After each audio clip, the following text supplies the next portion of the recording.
Assalamualaikum warahmatullahi wabarakatuh. Salam sehat anak-anak. Insya Allah semuanya baik-baik saja kan? Semangat. Baik anak-anak sekalian, pertemuan kali ini masih membahas tentang proses agribisnis secara menyeluruh. Pada topik pembahasan proses produksi, dan kita masih mengupas faktor-faktor proses produksi. Yang kali ini adalah faktor manajemen pertanian. Untuk bahasan ini saya batasi 3 hal saja. Yang pertama definisi, yang kedua manfaat, dan yang ketiga lingkup manajemen pertanian. Mari kita bahas bersama-sama. Manajemen pertanian itu dapat definisikan suatu proses penggunaan sumber daya organisasi untuk mencapai tujuan organisasi tersebut secara efektif dan efisien guna mendapatkan keuntungan yang sebesar-besarnya dalam usaha di bidang pertanian, dari mulai proses produksi, penggunaan sarana produksi, penanganan pasca panen, pengolahan hasil panen sampai dengan pemasaran. Itu ya pengertian dari manajemen pertanian. Adapun manfaat dari manajemen pertanian ini adalah yang pertama dapat meningkatkan kualitas produk. Yang kedua, untuk menjaga kontinuitas bahan baku pertanian. Yang ketiga, meningkatkan kemampuan dalam hal pemasaran dengan harga yang tentunya menguntungkan. Yang keempat, meningkatkan kemampuan mengantisipasi fluktuasi pasar. Yang kelima, meningkatkan kesejahteraan pelaku agribisnis itu sendiri. Nah, sekarang mari kita cermati grafik ini ya. Kita pahami bersama. Kita mulai dari bagian atas manajemen, yang di tengah ini paling atas manajemen, bahwa manajemen ini dioperasikan bersama-sama di dalam suatu kegiatan usaha atau organisasi, dipimpin oleh seseorang yang disebut dengan manajer. Ya, apa yang dioperasikan, yang menjadi tugas manajer dan yang dimanage, pemimpin dan yang dipimpin, adalah menjalankan fungsi-fungsi manajemen, yaitu P, O, S, A, C. Ini dalam istilah bahasa Inggris. P itu adalah planning. Planning itu perencanaan. Jadi fungsi manajemen pertama adalah planning atau perencanaan, di mana suatu usaha supaya terarah dan terlaksana dengan baik pengelolaannya, pengoperasiannya, maka harus direncanakan dengan matang. Antara lain perencanaan tentang produk itu sendiri. Produk itu diproduksi di mana, terus kapan, bagaimana caranya. Jadi seperti itu perencanaan. Pemasarannya juga direncanakan. Kemudian O ini adalah organizing, bahwa di dalam menjalankan suatu kegiatan usaha atau organisasi harus ada pembagian tugas, pendelegasian wewenang. Makanya dibuat satu struktur organisasi. Ada top manager, ada golongan middle manager, ada yang low. Jadi ada pimpinan, pucuk pimpinan paling atas, kemudian di bawahnya kepala bagian, kemudian di bawahnya lagi kepala seksi, dan di bawahnya lagi karyawan atau pegawai-pegawainya yang melaksanakan fungsi dan tugas perusahaan. Kemudian yang S ini adalah staffing. Kalau tadi itu O itu organisasinya, staffing ini adalah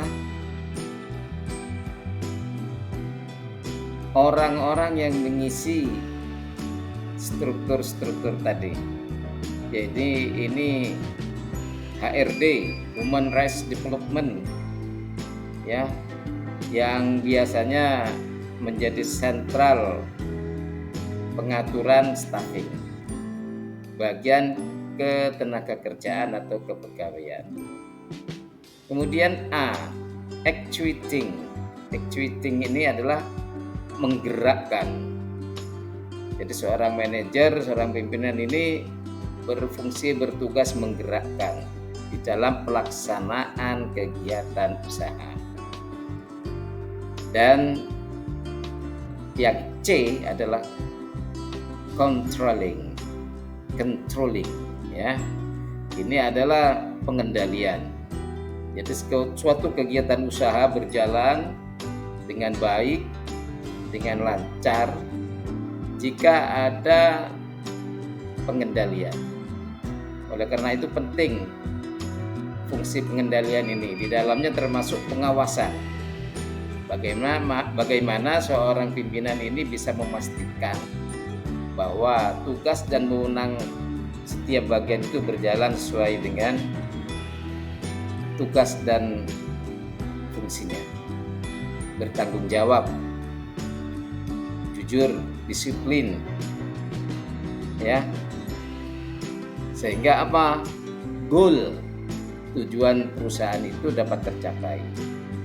Goal dalam hal ini maksudnya pencapaian yang diraih oleh perusahaan. Kemudian manajer ini dalam melaksanakan tugasnya ini harus menguasai aspek TKEOS, TKEOS. Apa maksudnya? Yaitu teknik, aspek teknik, ya teknik. Jadi misalnya produksi benih parea, jadi seorang manajer harus mengerti prosesnya, alur tahapan-tahapan proses produksinya bagaimana, pengendalian hama penyakitnya, panennya, polinasinya, dan semua paham. Kemudian komersial, ini aspek keuangannya, termasuk di dalamnya perputaran uang, perputaran barang di pasar, yang tentu kaitannya dengan hasil penjualan. Terus yang berikutnya ekonomik. Jadi seorang manajer harus menguasai aspek ekonomi, ya, aspek untung ruginya. Dan O-nya ini adalah organizing, maksudnya bahwa seorang manajer itu, seorang pimpinan perusahaan itu bisa mengelola, bisa mengatur sumber daya yang ada, terutama sumber daya manusia. Ini di organizing, harus paham organisasi. Kemudian yang S adalah sosbud.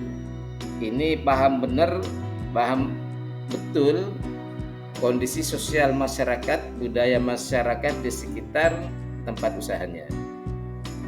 Diharapkan tempat usaha ini berada di tengah-tengah masyarakat yang mendukung kegiatan usaha, bukan sebaliknya mengganggu kegiatan usaha.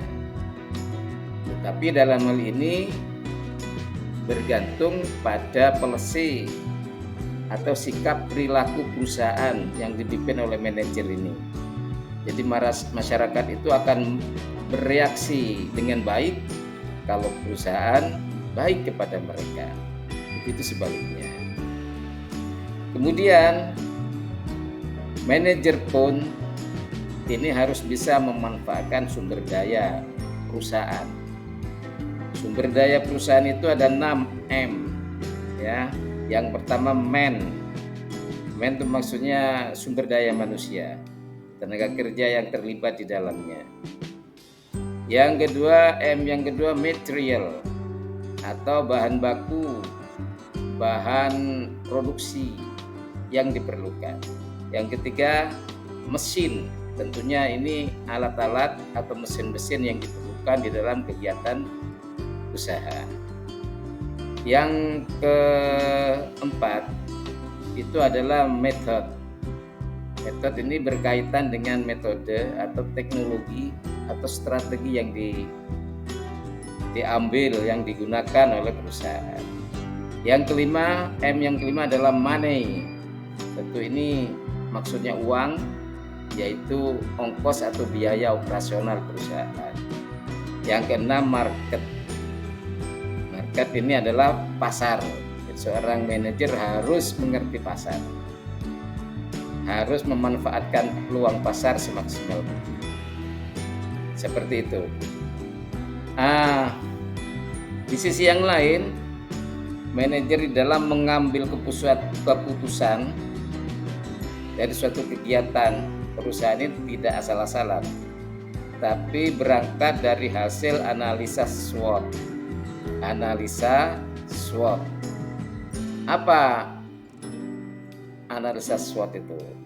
S itu adalah strength dalam bahasa Inggris ya, adalah kekuatan yang dimiliki oleh perusahaan.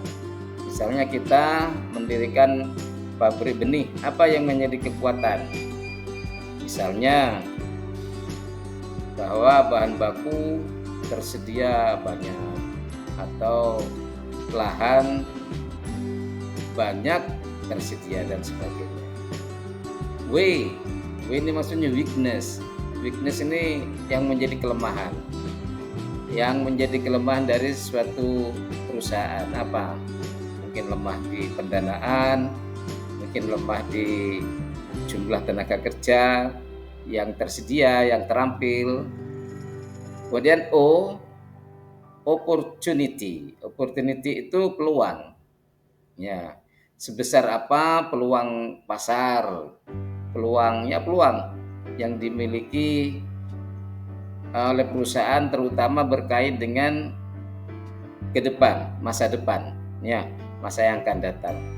Kemudian yang T ini threat. Threat ini maksudnya adalah tantangan, yang menjadi ancaman. Apa yang menjadi ancaman dari suatu kegiatan perusahaan? Misalnya ketidaksukaan masyarakat sering demo, atau tantangan sering terjadi bencana alam di tempat itu. Nah, seperti itu penjelasan tentang grafik ini. Jadi intinya yang ada di tengah ini bahwa manajemen pertanian itu dioperasikan bersama-sama dalam suatu perusahaan dipimpin oleh manajer, ya, menjalankan fungsi-fungsi manajemen POSAC untuk mendapatkan atau mencapai tujuan yang diinginkan. Jika hal ini kurang paham, mari kita berdiskusi lebih lanjut. Terima kasih anak-anak.